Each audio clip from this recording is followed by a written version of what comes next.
Cholesterol తో ఇబ్బంది పడుతున్నారా? డయాబెటిస్ రివర్స్ చేసుకోవాలా? డైట్ తో పరిష్కారం. Contact functional nutrition Vinisha Reddy. చేసుకుని పిల్లలు గానీ ఆలోచన ఉందా? ఉంది, 100% ఉందా? నాకు ఇష్టం పెళ్లి చేసుకోవాలని. కానీ this entire idea of love, family, ఒక కమ్యూనిటీ టైప్ లో, ఇప్పుడు నీకు అమ్మ నాన్న ఉన్నారు, నీకు అమ్మ నాన్న ప్రేమ ఏంటో తెలుసు, నీకు నమ్మకం ఉంది, సో నీకు పెళ్లి చేసుకోవడం చాలా ఈజీ. ఎందుకంటే నీకు ఆల్రెడీ సపోర్ట్ ఎలా ఉంటుందో తెలుసు, లైఫ్ ఎలా ఉంటుందో తెలుసు. నాకు తెలీదు. నాకు చిన్నప్పుడే మా మదర్ వాజ్ గాన్. నన్ను ఎవరు పెంచలేదు, నేనే పెంచుకున్నాను. ఆల్మోస్ట్ నాకు 11 ఏళ్ళు ఉన్నప్పటి నుంచి ఇప్పుడు దాకా నాకు ఇది కరెక్ట్, ఇది రైట్, రాంగ్ అని చెప్పేవాళ్ళు ఎవరు లేరు. అండ్ ఇప్పుడు నాకు చెప్తుంటే చిన్నప్పుడు అంటే ఒక అంటే అప్పుడు పబ్లిక్ గా లేననుకో, బట్ ఇప్పుడు వచ్చి చెప్పినా రాట్లేగా ఎవరు చెప్పకండి అంటాను. కానీ నిజంగా అన్ని అడ్వైసెస్ తీసుకుంటాను నేను, అందరు చెప్పింది వింటూనే ఉన్నాను నా లైఫ్ లాంగ్. పెళ్లి, I really want to get married one day when I'm excited about it. అంటే నేను ప్రేమించిన వాడిని నేను చేసుకుని లైఫ్ హ్యాపీగా ఉండగలుగుతా. అంటే హ్యాపీగానే కాదు, వీడితో స్ట్రగుల్ అయినా పర్లేదు, వీడు ఉంటే చాలు అనుకున్న రోజు I will marry, I will have children. అయితే నెక్స్ట్ ఇయర్ అయిపోవచ్చు, లేకపోతే 10 years పట్టచ్చు, యూ నెవర్ నో. సో ఇంకా 10 years బాబు నార్మల్ లేదంటే నేను ఎప్పుడు రావాలని ఉంది. నీకేంటి ఊరికి పార్టీ కావాలో చెప్పు పుష్ప, నీకు ఊరికి మంట కావాలంటే సాయంత్రం తీసుకెళ్తాను, దానికి నా పెళ్లి చేయాల్సిన అవసరం లేదు. ఇవన్నీ కాకుండా this latest guy that I was dating, first కలిసినప్పుడు ఈ వాజ్ వెరీ, నాకు నీ నవ్వు ఇష్టం, నాకు నువ్వు ఎంత ఓపెన్ గా ఉంటావు, నచ్చుతుంది, ఇది అంటే వావ్ ఫైట్ లేదు దొరికాడు అనుకున్నాను. వాడు వెంటనే వాడు మారిపోయాడు 8 నెలల తర్వాత. నేను ఇలా అంటే ఐ థింక్ అబ్బాయిలకు కూడా వాళ్ళ ఫ్రెండ్స్, వాళ్ళ చుట్టుపక్కల నా గురించి అందరికి ఏం కావాలి, సేఫ్టీ కావాలి. వాళ్ళ అమ్మాయిని ఎవరు జడ్జ్ చేయకూడదు ఒక మాట. కానీ అలా కుదరదు కదా. నేను already I'm set personality, good name తో పాటు బ్యాడ్ నేమ్ 100% వస్తుంది.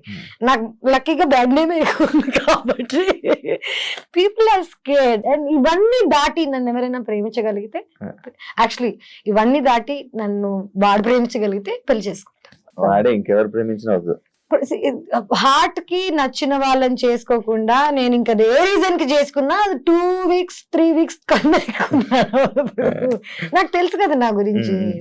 కాదు, నాకు నార్మల్ గా అడగారు, నేను తేజు అని పిలుస్తాను, నాకు అలవాటు.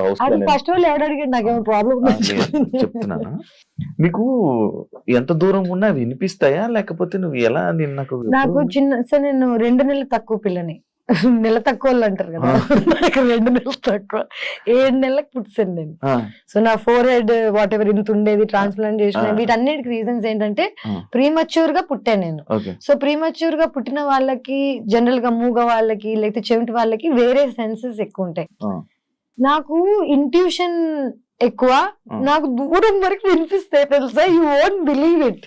నేను ఇక్కడ కూర్చుని ఉన్నాను అనుకో, పార్క్ లో ఎవడైనా ఏదో మూలలో మాట్లాడుకుంటుంటే వాడు ఏం మాట్లాడుతున్నా నాకు వినిపిస్తుంది. ఇది కర్మ అనుకోవచ్చు, అంటే it's not a good thing. నేను ఎంజాయ్ చేయను దీన్ని. నాకు అన్నెసెసరీగా వాళ్ళ సీక్రెట్స్ వినిపిస్తుంటాయి. చాలా మంది బిగ్ బాస్ హౌస్ లో చూసావా నువ్వు? Actually it's called clairvoyance. It's like a term.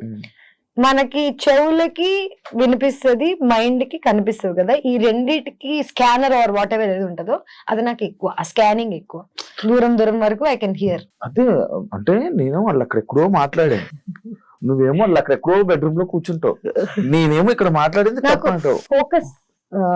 ఆ మిర్రర్ లో నీ లిప్ సింక్ చూసి నేను చెప్పాను అన్నావు. లిప్ సింక్ చూసి చెప్పగలుగుతాను. ఇవన్నీ కాకుండా నేను హడావిడిగా ఉంటాను కదా, లోపల చాలా సెంటర్ లో ఉంటాయి అనమాట. నేను ఇక్కడ కూర్చుని ఇక్కడ అక్కడ ఏమేం జరుగుతున్నాయో నాకు తెలుసు. ఇవన్నీ నేను కావాలని తెలుసుకున్నావు కాదు, నాకు ఆటోమేటిక్ గా తెలిసిపోతాయి అంతే. నాకు అన్ని తెలిసిపోతాయి అంతే. అమ్మాయి డైలాగ్ నేను ఇప్పుడు ఏదో అనుకుంటాను, చెప్పాను ట్రై చేయొచ్చు యాక్చువల్లీ. కానీ మళ్ళీ నన్ను ఇప్పుడు ప్రాడిజీ టైప్ లో నన్ను తేజస్విని పిలవండి, ఆ అమ్మాయి చెప్తుంది ఫ్యూచర్ టైప్ లో కాకుండా, నేను జనరల్ గా జనాలని నీలో నన్నే చూసుకుంటాను అనమాట. సో నా ఈజీ ఫర్ మీ, నువ్వేం ఆలోచిస్తున్నావు, నువ్వు ఏ సిచ్యువేషన్ లో ఉన్నావు. బిగ్ బాస్ లో ఏంటి అందరు కకృతి కాదు కదా, ఎవడేం ఆలోచిస్తున్నాడు తెలుస్తుంది మనకు ఆల్రెడీ, ఎవడేం ప్లాన్ చేస్తున్నాడు. సో ఒక ఆ ఐడియా ఉన్నప్పుడు ఈజీ టు అండర్స్టాండ్. బట్ ఇప్పుడు ట్రై చేస్తా, పర్లేదు, కెన్ ట్రై. ఏదో సాక్షి అన్నో తెలియదు.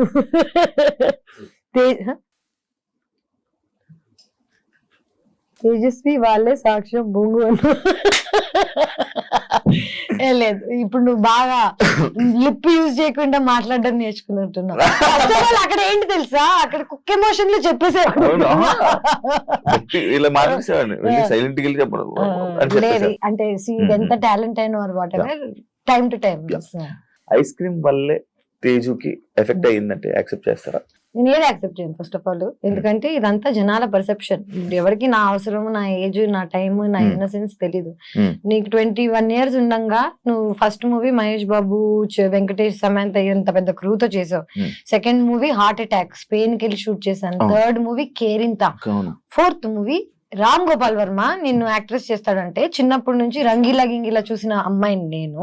నా లైఫ్ మారిపోతుంది అనుకుంటానా అనుకున్నా, అది ఇలా మారుతుంది అనుకోలేదు. కానీ good or bad, it was an experience for me. And Ram Gopal Varma లాంటి మనిషితో పనిచేసి ఇంకా ఇన్ని సంవత్సరాలు నేను సర్వైవ్ అవుతున్నానంటే అది నా టాలెంట్ అనే చెప్పుకోవాలి. అండ్ ఆయన he was a genius at one point of time. ఇప్పుడు ఎవరు ఒప్పుకోరేమో because of whatever is happening.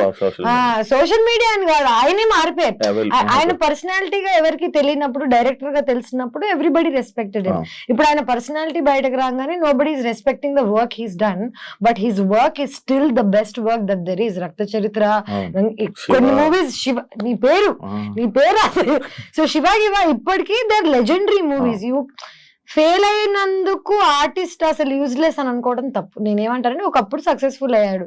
అదే తేజస్వి 30 ఏళ్ల క్రితం పుట్టుండి రామ్ గోపాల్ వర్మతో పనిచేసి ఉంటే it would be a different story. నేను నవదీప్ ఇద్దరం వెళ్ళి we believed in him, we worked, didn't work out. Okay, కానీ నిజం చెప్పాలంటే నన్ను జడ్జ్ చేయడానికి 90% దట్ వాజ్ ద రీజన్. ఎందుకంటే ఆయన ఒక ఇది రిలీజ్ చేశాను, నేను సినిమాలో న్యూడ్ అయ్యానని. ఒకవేళ సినిమాలో న్యూడ్ అయినా థియేటర్ లో వేయలేం కదా, సెన్సార్ కదా. జనాలకి న్యూడిటీ, బట్టలు తిప్పేస్తున్నావు ఇట్లాంటివి చెప్తే వెంటనే సో ఇది రామ్ గోపాల్ వర్మ చిన్నప్పుడే క్యాచ్ చేశాడు. ఆయన ఏం చేశాడు, ఆయనకి జనాలను ఎలా షేక్ చేయాలో తెలుసు, ఆయన షేక్ చేశాడు. నన్ను మధ్యలో పెట్టుకుని షేక్ చేసినందుకు వల్ల నేను యాజ్ అ పర్సనాలిటీ నేను ఈ రోజు ఇంత స్ట్రాంగ్ అయ్యానంటే నేను చిన్నప్పుడే అది ఎదుర్కోవడం వల్ల.